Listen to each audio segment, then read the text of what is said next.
Serangan influenza meningkat tetapi terkawal.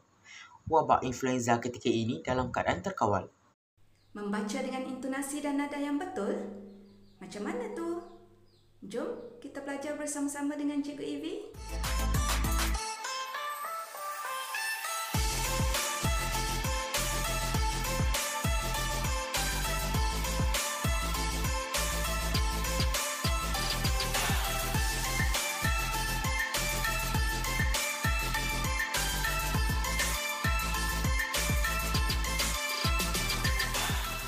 Hai, Assalamualaikum warahmatullahi wabarakatuh dan selamat sejahtera. Hari ini anda bersama-sama dengan Cikgu Ivy lagi, Guru Cemerlang Bahasa Melayu dari Maktab Sultan Ismail, Kota Baru, Kelantan.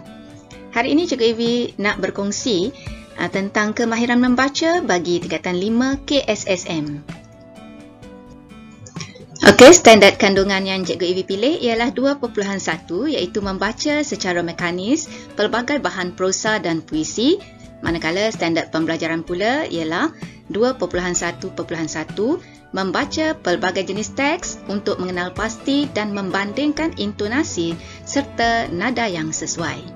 Kedua-dua standard kandungan dan standard pembelajaran ini Cikgu Ivy pilih dalam dokumen standard kurikulum dan pentaksiran Bahasa Melayu KSSM tingkatan 4 dan tingkatan 5. Objektif yang akan kita cuba capai ialah membandingkan intonasi serta nada bacaan yang sesuai dalam pelbagai jenis teks, membaca pelbagai jenis teks dengan tepat dan merakamkan video pembacaan pelbagai jenis teks. Okey, apa itu membaca dengan intonasi dan nada yang betul? Macam mana ya? Jom kita berlatih bersama-sama.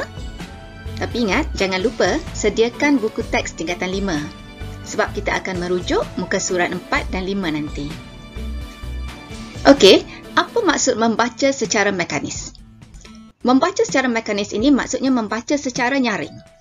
Aktiviti membaca secara nyaring kepada murid secara terkawal akan meningkatkan minat murid dalam kadar masa yang segera, terutamanya dalam bidang sastra. Pembacaan mekanis adalah proses yang dapat membantu peningkatan pencapaian akademik murid-murid. Apabila membaca, kita perlu menggunakan intonasi dan nada yang sesuai. Apa maksud intonasi? Intonasi bermaksud turun naik atau tinggi rendah nada suara sewaktu bercakap. Okay, anda boleh merujuk Kamus Dewan edisi keempat untuk maksud intonasi ya. Okey, apa pula maksud nada? Juga anda boleh merujuk Kamus Dewan edisi keempat. Nada bermaksud yang pertama, bunyi yang tertentu tinggi rendahnya dalam nyanyian, muzik dan lain-lain. Yang kedua, bunyi suara yang melahirkan atau membayangkan sesuatu perasaan atau sikap, lagu atau rentak suara sewaktu bercakap dan lain-lain. Dan yang ketiga, maksudnya ialah aliran dan rentak ucapan, sajak dan lain-lain. Okey, itu maksud nada. Ada 3 maksud nada. Okey, sekarang kita dengar cara membaca teks berita akhbar. Pelihara Adab dalam Menuntut Ilmu oleh Nur Sabrina Suhaimi, Januari 29, 2019. Berita harian. Ilmu perlu dituntut dengan penuh adab demi meraih keberkatannya hingga penuntut bukan saja mendalami dan menguasai sesuatu bidang atau disiplin, bahkan bersifat merendah diri seperti resmi padi yang semakin berisi semakin tunduk. Melalui adab yang dijaga akan terserlah kesungguhan dan usaha dalam menuntut ilmu kerana kedua-duanya tidak dapat dipisahkan seperti yang diungkapkan oleh Imam Malik radhiyallahu anhu, pelajarilah adab sebelum mempelajari suatu ilmu. Islam menegaskan terdapat beberapa adab yang perlu dijaga dalam menuntut ilmu kerana ia sangat rapat dengan diri kita sebagai Muslim. Timbalan Pengerusi Ikatan Ilmuwan Ahli Sunnah wal Jamaah Malaysia Islami, Adlan Abdul Aziz berkata, antara adab menuntut ilmu ialah menghormati guru yang menyampaikan ilmu. Adab itu turut menuntut pelajar supaya menggembirakan hati guru kerana ia sebahagian daripada usaha mendapat keberkatan daripada mereka. Ada satu adab guru yang menarik, iaitu apabila guru bercerita mengenai hal yang sudah kita ketahui, kita seharusnya berpura-pura tidak tahu. Ini kerana apabila kita memberitahu hal itu sudah ketahui, sudah tentu guru akan kecewa, katanya kepada Berita Harian. Beliau berkata, penuntut ilmu perlu mengikuti pesanan Rasulullah SAW yang menekankan niat yang betul dan ikhlas dalam menuntut ilmu. Sikap itu adalah untuk mengelakkan daripada perasaan riak, seperti menginginkan pujian dan menghina mereka yang jahil. Malah, kita perlu menyedari semua ilmu yang diperoleh sebenarnya ialah rezeki daripada Allah dan bukanlah semata-mata usaha kita, katanya. Adlan berkata, seseorang itu perlu berusaha dan bersungguh dalam menuntut ilmu. Sikap rajin perlu diterap kerana ilmu yang dituntut tidak boleh belajar secara ala kadar dan hari tertentu. Baiklah, itu cara membaca teks berita akhbar. Seterusnya, kita akan mendengar pengumuman pula. Dengarkan. Calon SPM 2020 sila ambil perhatian. COVID, sesi lain bagi calon peperiksaan terkesan. SOP dan garis panduan ketat yang sama telah digunakan semasa peperiksaan SPM ulangan 2019 tahun lepas dan tiada calon dijangkiti COVID-19. SOP calon. Calon terkesan dibenarkan menduduki peperiksaan hanya selepas disahkan bebas wabak itu atau tamat tempoh kuarantin 14 hari. Mereka kemudian boleh mengikuti kertas yang masih berlangsung. KPM akan atur sesi yang lain untuk kertas yang tertinggal. Set soalan berlainan akan disediakan dengan standard yang sama. Hal ini untuk mengelakkan berlaku soalan bocor. Pemarkahan. Meskipun ada gesaan grade pemarkahan diturunkan kerana ada calon yang ketinggalan dalam pembelajaran susulan PKP, standard sedia ada perlu dikekalkan. Hal ini bagi menjaga pengiktirafan ke atas peperiksaan. Cambridge mengiktiraf SPM setara dengan O-Level, STPM dengan A-Level dan sebarang perubahan pemarkahan boleh menjejaskannya. Hal ini boleh memberikan kesan kepada sijil calon kelas 2020 sekaligus menjejaskan peluang mereka meneruskan pelajaran atau memasuki bidang kerjaya. KPM telah merancang pendekatan berbeza dalam proses menanda kertas peperiksaan dan mengeluarkan keputusan, memandangkan tempoh yang ditetapkan adalah lebih pendek berbanding sebelum ini. Hal ini akan memberikan calon masa untuk membuat permohonan menerusi UPU lain-lain atau pekerjaan. KPM merujuk kepada Kementerian Pendidikan Malaysia, SOP, Prosedur Operasi Standard dan UPU, Unit Pusat Universiti.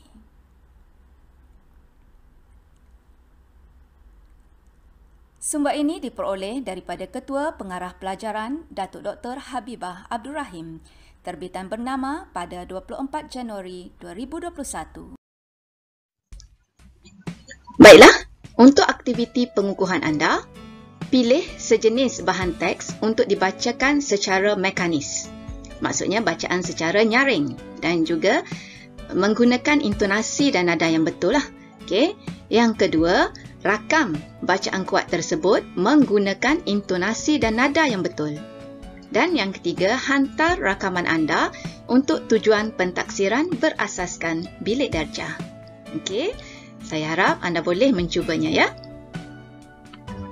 Selamat mencuba dan anda boleh imbas barkod di muka surat 4 dan 5 buku teks tingkatan 5 untuk gambaran yang lebih jelas.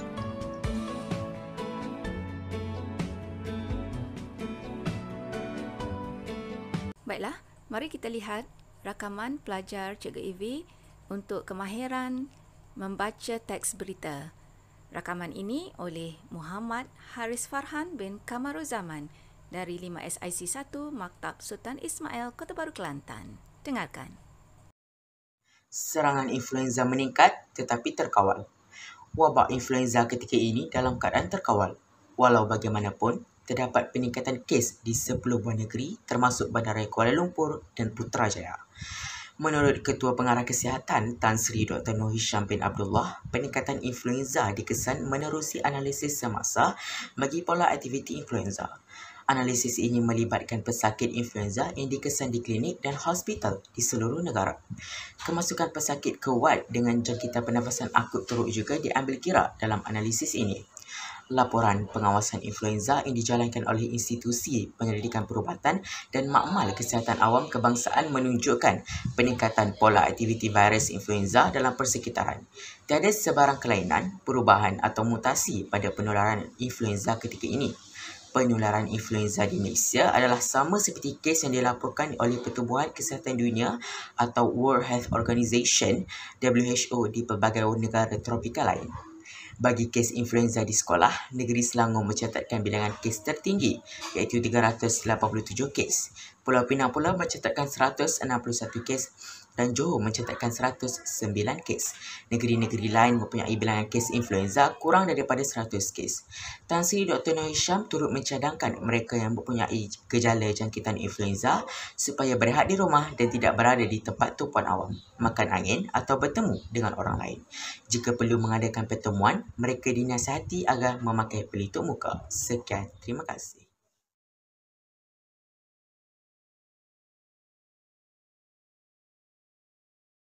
Okey, Tahniah Haris, terbaik. Cubaan anda sangat bagus. Teruskan usaha, boleh jadi penyampai berita ni. Intonasi dan nada bacaan anda cukup jelas, mudah difahami oleh para pendengar. Tahniah sekali lagi. Seterusnya, mari kita lihat video kedua daripada Muhammad Nur Alif Daniel bin Muhammad Ghazali, juga dari tingkatan 5 SIC 1 Maktab Sultan Ismail, Kota Baru, Kelantan. Kita dengar bacaan pengumuman. Panduan menghadapi wabak penyakit. Berikutan dengan penularan wabak penyakit seperti COVID-19, influenza A dan H1N1, semua kaki tangan syarikat dinasihati agar mengambil langkah berjaga-jaga. Antara langkah yang perlu diambil adalah seperti yang berikut. Pertama, pakai pelitup muka dan cuci tangan dengan sabun atau gunakan pensanitasi tangan. Kedua, jangan hantar anak yang menghidap penyakit berjangkit ke pusat jagaan kanak-kanak.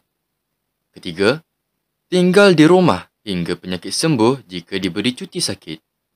Keempat, bersihkan permukaan lantai dan meja yang terkena cecair hidung dan mulut.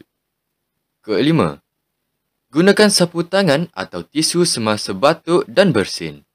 Keenam, dapatkan rawatan dengan segeranya jika anda mengalami demam, batuk dan sukar hendak bernafas. Ketujuh, jangan meludah di merata-rata tempat. Kelapan, elakkan diri daripada menyentuh anak atau ahli keluarga jika menghidap penyakit berjangkit. Semoga para pekerja syarikat dapat memberikan kerjasama untuk mematuhi garis panduan yang diberikan ini. Sekian, terima kasih.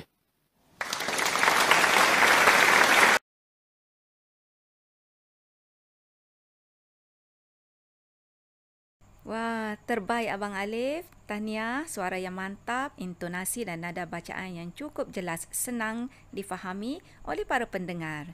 Itulah dia pengumuman oleh Alif. Seterusnya, mari kita lihat rakaman terakhir yang dihantar oleh pelajar Cikgu Evi, iaitu Ahmad Adib Aizat bin Zulkifli, juga dari tingkatan 5 SIC 1 Maktab Sultan Ismail, Kota Baru, Kelantan.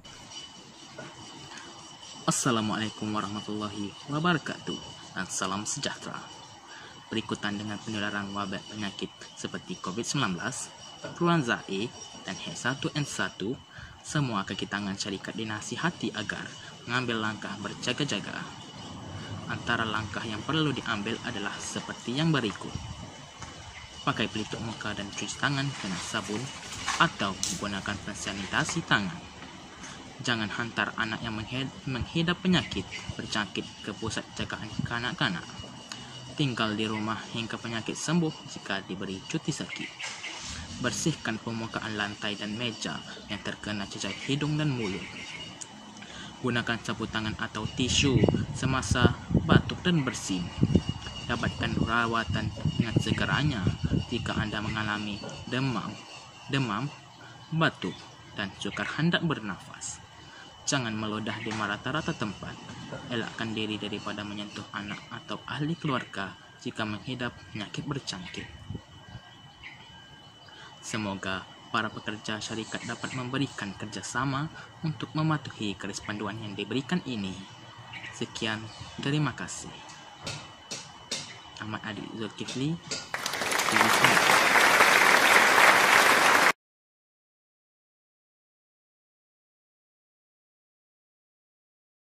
Okey, tahniah juga untuk Abang Adib. Usaha yang bagus. Intonasi dan nada suara ada digunakan untuk kemahiran membaca pengumuman. Tahniah sekali lagi, ya. Okey, semua pelajar, itulah beberapa hasil rakaman video yang dihantar untuk tujuan pentaksiran bilik darjah oleh pelajar-pelajar Cikgu Evi.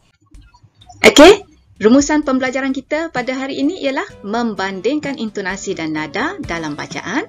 Okey, seterusnya membaca kuat pelbagai jenis teks dengan tepat dan akhir sekali merakamkan bacaan kuat untuk tujuan pentaksiran bilik darjah. Baiklah, itu saja yang Cikgu Evi nak kongsikan untuk kemahiran membaca tingkatan 5 KSSM. Cikgu Evi harap anda juga boleh berlatih untuk membaca secara mekanis, iaitu membaca dengan nyaring. Sebab melalui kemahiran membaca ini, anda mampu menuturkan dengan baik patah-patah perkataan menggunakan bahasa Melayu standard.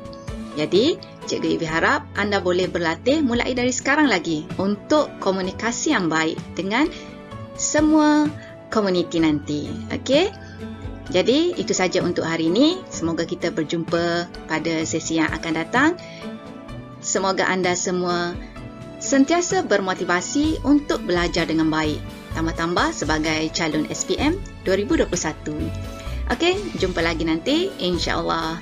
Jika anda rasakan video Cikgu Evi ini merupakan suatu yang bermanfaat, kongsikan kepada rakan yang lain.